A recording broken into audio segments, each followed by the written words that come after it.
Oula là là, ça caille, hein. Oula, c'est chaud, hein.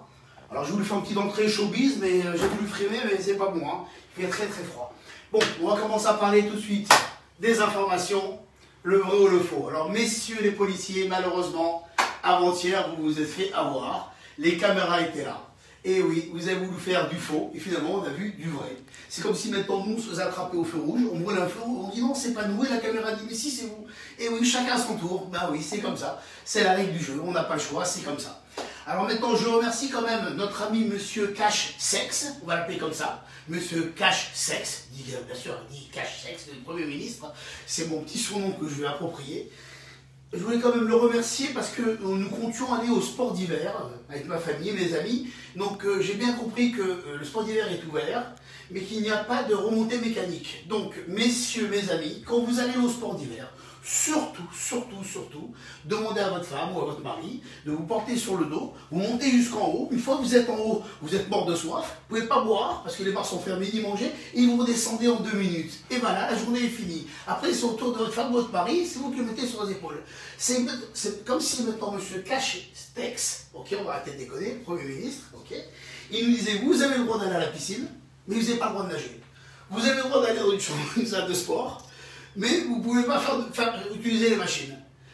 Donc c'est quand même quelque chose de spécial. Donc le gouvernement, on l'adore, mais là c'est plus bon. Hein. Là ça veut dire qu'il y a des contradictions. Et malheureusement, comme d'habitude, pas de chance.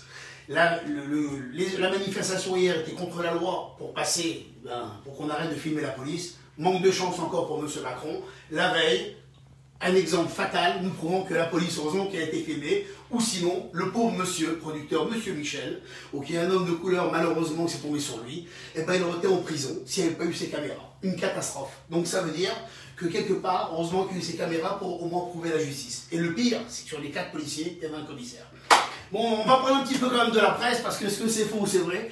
Alors ça, c'est la page de la semaine dernière et de cette semaine. Alors vous voyez ici, là, il y a Tom Cruise. Bon, on s'en fout de sa gueule, ça, lui sert à rien. Lui, c'est sûr et certain. Okay. Alors maintenant, on parle de challenge. On dit l'immobilier. Ce que change le confinement, eh ben, c'est clair. Les gens, pendant le confinement, ils ne veulent pas visiter. Ils ont peur de prendre des amendes. Ils ne veulent pas. Donc pendant un mois, tout s'est arrêté. Et ceux qui allaient visiter, c'était un petit peu en douce. Et encore, ils disaient qu'il faut que je revienne visiter avec ma femme, etc. Donc tout s'est arrêté. Est-ce que ça va vraiment redémarrer? On ne sait pas. Allez, c'est parti, mon kiki. On y va. Ah, maintenant, dans l'Express, la semaine dernière, il disait l'espoir enfin. Ça, on va en parler, parce que le vaccin, je ne sais plus. Si le vaccin, c'est pas maintenant politique, c'est pas économique, on ne sait pas. Alors, c'est fini. Maintenant, dans Challenge aussi, la semaine dernière, on nous parlait de télétravail. Bing bang dans les entreprises. Quelle merveille. Les gens, ils sont à la maison, leur petite pantoufle, leur petit café, ça travaille à tout va. Allô, tu fais quoi? Je te laisse, je suis débordé, je suis sur mes mails, ils sont en train de regarder la télé, c'est news pour voir ce qui se passe. Le télétravail, c'est bien, mais franchement, pour les patrons, c'est l'arnaque. Ok, ça c'est une chose. Maintenant, alors, valeur, on ne va pas en parler parce que c'est le journal qui me fatigue le plus. On va parler surtout cette semaine parce que là-dedans il n'y a rien de spécial. Plus personne lit la presse à pied puisqu'aujourd'hui on voit tout à la télé, tout le monde est braqué sur les informations qui nous perturbent au quotidien. Ok, en attendant ce que j'adore, par contre c'est dans Closer. La semaine dernière, comment Julia Gaillet elle va faire face à la rumeur avec notre ami, j'appelle Delon, parce que lui, c'est à toutes les belles gonzesses. Hein. C'était l'ancien président de la République. Hein. C'est comme Maradona. Hein. Quand il est décédé, tout le monde dit, putain, il avait toutes les femmes du monde. C'est normal. Je m'appelle Maradona. Ok, je suis champion du monde de football. Je suis en Argentine, je suis au Brésil, je suis en Italie. J'ai les plus belles femmes autour de moi. Et vous demandez à un aveugle s'il veut voir. Et ben maintenant, lui, c'est à Hollande, c'est lui le patron. Il est là, Julien Gaillet, il a sa nouvelle meuf, il a mal à la tête. C'est devenu la star. Ok. Et le pire, c'est que dans Voici, il y a encore aussi Julien Gaillet et François Hollande, un couple sous tension. C'est-à-dire qu'on parle que de le président de la République, on parle de ses maîtresses. C'est quand même fou, non? J'en peux plus. Maintenant, ce que j'adore, c'est elle, c'est une belle gonzesse. Elle, j'adore. Alors, elle a dit maintenant, Mélanie Altran, enfin libre de divorcer. Qui la veut? Voilà, qui la veut? Une bombe atomique, 10 ans sur main. Il fallait se le taper, hein, Trump. Hein. Il devait être insupportable. Hein. Mais bon, c'est pas grave, maintenant, elle sera libre. Alors, avis aux amateurs. Maintenant, ce qu'on va faire, on va quand même parler un petit peu de la presse de cette semaine. C'est quand même le plus important. Alors, je reviens sur les vaccins. L'incroyable course au vaccin. Bien sûr, par coïncidence, le lendemain des élections de Joe Biden, automatiquement, hop, le grand laboratoire sort 94% un vaccin. Et 3 jours après, hop, 97%. Et bientôt, il y a une course, 98% qui dit mieux, 100%. Non, mais attendez, on se fout de notre gueule. Du jour au lendemain, il y a des vaccins, on laisse les gens crever. On ne sait pas ce qui se passe. Est-ce que ce vaccin marche réellement? On ne sait pas. La seule chose qu'il y a, c'est que tout le monde envoie la dose, les laboratoires s'enrichissent, les cours de bourse explosent, et les gens, maintenant les citoyens, réfléchissent à quoi faire. Alors, ce qui va obliger les gens à se vacciner, seul l'avenir nous le dira. Est-ce que vous allez vous vacciner? J'en sais rien. Moi, au début, je ne vais pas me vacciner, mais peut-être que je vais plonger. J'en sais rien, parce que j'ai l'impression que des fois, je me dis, je suis perdu dans ce monde. Si je n'ai pas quelque chose pour me rattraper, je serai foutu. Voilà, ça, c'est une chose. Alors maintenant, je voulais vous parler aussi de gala cette semaine. Alors, dans gala cette semaine, vous voyez, on nous parle de Claire Chazal. On est revenu dans les années folles, vous voyez. Donc, on a tout oublié. Parlons des années d'insouciance, des années folles. Marie-T. Gilbert Carpentier, tout ça, on essaie de nous détendre, des noirs et blancs, avec tous les chanteurs de l'époque, Sylvie Vartan, Dave. C'était magnifique. Donc, on nous détend, on essaie de nous faire oublier ce qui se passe aujourd'hui dans le système des actualités journalières. Maintenant, Yannick Noah. Ah, il a retrouvé l'amour. Mais qu'est-ce qu'on s'en fout? Qu'est-ce que ça vous fait quelque chose, vous qui avez retrouvé l'amour? Voilà, est-ce que ça vous fait quelque chose? Moi, je m'en fous complètement, mais alors à un point, il était champion de Roland Garros il y a 35 ans. On va nous dire aujourd'hui, Yannick Noah, il a retrouvé l'amour. Bon, s'il y a encore des fans, montrez-moi-les. Est-ce qu'encore on parle de qui? Encore de Laetitia Hallyday. C'est fini, on a oublié. Elle a gardé son nom Hallyday, la femme de Johnny Hallyday, la patronne. Elle parle de son mec. Elle a plein d'oseille de son mari, elle garde encore le nom. Laetitia Hallyday, l'oseille de Johnny Hallyday, hop, et on entretient les beaux gosses. Pas mal. Pas mal du tout, pas mal du tout. Et dans le Paris Match de cette semaine, pour bientôt finir, Obama, lui, ça y est, il est revenu. Il a mis Joe Biden, qui était son bras droit pendant 2 quinquennats. Et il se dit, moi, aujourd'hui, je suis bien. Il est passé devant et je vais essayer de revenir à la scène. C'est-à-dire que le mec, il était président de la République pendant 2 quinquennats. Il veut encore, il veut être là et il veut être la star. C'est-à-dire que tout est manipulé. Vous voyez, tout est manipulé. Ah, maintenant, heureusement que Trump a démissionné.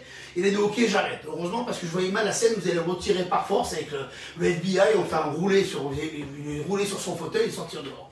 Voilà. Alors maintenant, je voulais vous parler de quoi? De Mélenchon. Alors, oui.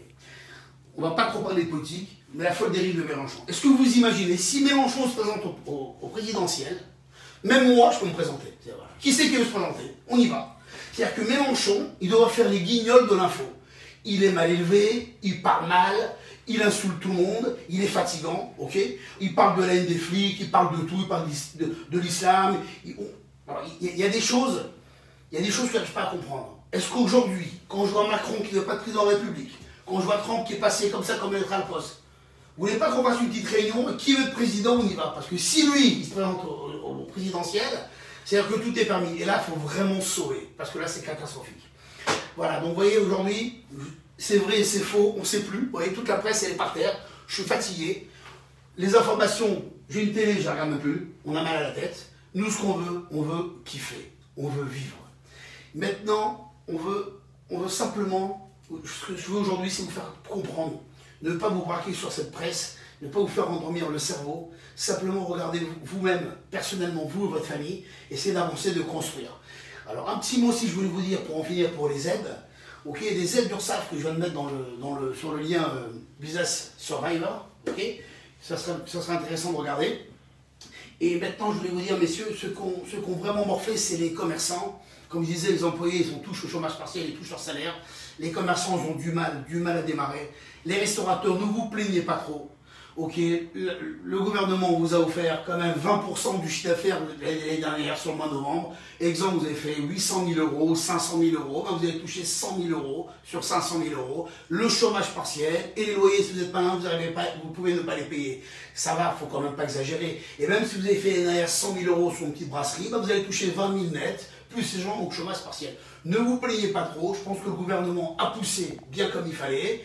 Ok, ce qu'il faut espérer, c'est qu'on sort tous de ça.